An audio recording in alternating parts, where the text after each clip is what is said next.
गांव का नाम था भोलापुर और वहीं रहते थे हरिया काका, कड़क मिजाज, बड़ी बड़ी मूंछें और साइकिल के दीवाने।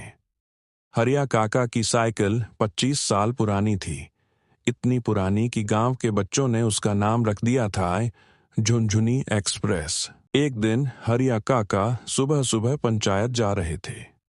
रास्ते में उनका पैर साइकिल के पैडल से फिसला और काका सीधे गड्ढे में जा गिरे। काका ने उठकर कहा, अब बस, अब तो नई साइकिल ही लूंगा, और वो भी फुल टायर, डबल ब्रेक, बांसुरी वाली बेल वाली।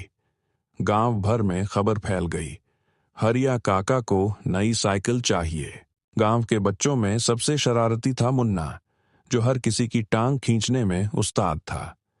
मुन्ना ने सुना कि हरिया काका नई साइकिल खरीदने शहर जा रहे हैं। उसे शरारत सूझी, क्यों न काका को ऐसा चक्कर में फंसाया जाए कि वो अपनी पुरानी झुनझुनी से ही प्यार करने लगे। मुन्ना सीधा पहुंचा छोटन मिस्त्री के पास, जो गांव का अकेला साइकिल मिस्त्री था। छोटन खुद 2 किलोमीटर नहीं चल पाता था, लेकिन दूसरों की साइकिल ऐसे सुधारता कि नासा वाले भी शर्म खा जाएं। मुन्ना बोला, छोटन भैया, एक काम करो, काका की झुनझुनी को ऐसे ट्यून कर दो कि वो राजसी सवारी लगे। छोटन मस्त हो गया, काम हो जाएगा, बस समोसे खिलाओ। अगले दिन काका जैसे ही खेत से लौटे, देखा कि उनकी साइकिल कहीं दिख नहीं रही। वो चिल्लाए, अबे मुन्ना, मेरी झुनझुनी कहाँ है? मुन्ना मुस्कुराया, काका, अब वो झुनझुनी नहीं रही, अब तो वो है सुपर साइकिल 5000 प्रो मॉडल। छोटन मिस्त्री ने झुनझुनी पर नया रंग चढ़ा दिया था, सामने रंगीन रिबन, टायरों पर सफेद रंग की धारियां और घंटी में ऐसी आवाज कि गधा भी थम जाए। काका थोड़े नाराज हुए, लेकिन अंदर से खुश।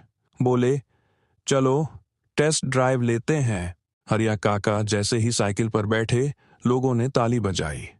काका मुस्कुराते हुए निकले चौपाल की ओर, लेकिन जैसे ही मोड़ आया और काका ने ब्रेक लगाया, ब्रेक काम नहीं किया। साइकिल ने स्पीड पकड़ ली और काका जोर से चिल्लाए, अरे छोटन, ब्रेक कहाँ है बे? गांव वाले पीछे दौड़े। मुन्ना हंसी रोकते हुए बोला, काका, अब तो आप रेसिंग काका बन गए।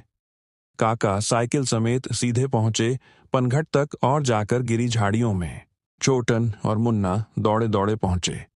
काका की मूंछों में घास फंसी हुई थी। मुन्ना बोला, काका माफ करना, हम बस आपको खुश करना चाहते थे। हरिया काका थोड़े देर शांत रहे, फिर बोले, अरे नालायकों, मुझे साइकिल से प्यार है, तुम लोगों से भी, लेकिन ब्रेक लगाना सीखो, जिंदगी में भी और साइकिल में भी। सब जोर से हंस पड़े। छोटन मिस्त्री ने तुरंत नया ब्रेक लगाया और काका ने कहा, अब झुनझुनी को बेचने का सवाल ही नहीं, अब ये मेरी जीवन साथी है। अब झुनझुनी एक्सप्रेस फिर से सड़कों पर थी, नए अवतार में। गांव वाले जब भी हरिया काका को देखते, कहते, काका, आपकी झुनझुनी तो आजकल बहुत बिंदास चल रही है। काका मूंछ ताव देकर जवाब देते, अबे झुनझुनी नहीं, ये है सुपर काका 5000 राइडर। एक दिन किसी ने पूछा, काका, अगर साइकिल से प्यार इतना है तो शादी क्यों नहीं की? काका बोले, शादी कर लेता तो बीवी कहती, साइकिल बेचो, अब मैं सिंगल भी हूं और झुनझुनी भी मेरी है। ऐसी मजेदार कहानियां सुनने और देखने के लिए हमारे चैनल को जरूर सब्सक्राइब करें।